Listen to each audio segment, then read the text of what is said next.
The demand for services, which we spoke up at length yesterday, in every single jurisdiction was growing, and the provincial governments were making long-term, fundamental investments to address especially the health human resources challenges that were both immediate, medium-term, and long-term facing public health care in our country.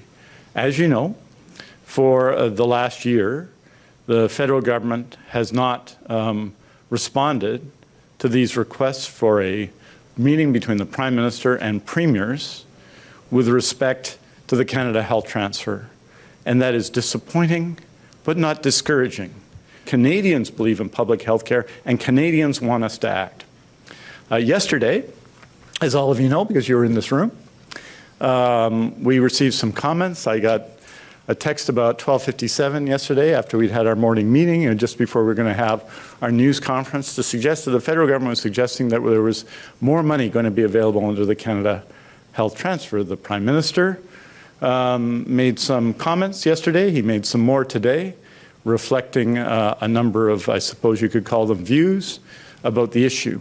The federal government expressed its disappointment, I suppose, Minister Duclos and others, with the decision of the Premiers to reiterate their important position on the Canada Health Transfer. And the federal government chose to withdraw participation from both the communique and from a joint press conference. I want to say that I find that disappointing. There is work to be done, both on the Canada Health Transfer and a lot of other things. We came here in good faith, hoping to build on the unprecedented level of collaboration between federal, provincial, and territorial governments we have seen through the pandemic. Starting in February 2020, and in the months leading to this meeting, at the initiative of our colleagues from provinces and territories, our officials have worked diligently and collaboratively on two very important initiatives that we were genuinely hoping to announce an action plan today for, at the first in-person health ministers meeting since 2018.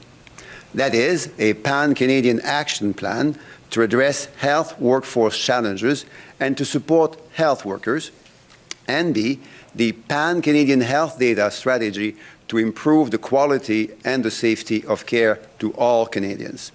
Unfortunately, despite yesterday's gesture of good faith, provincial and territorial colleagues, our colleagues, have received marching orders by their premiers not to make further progress.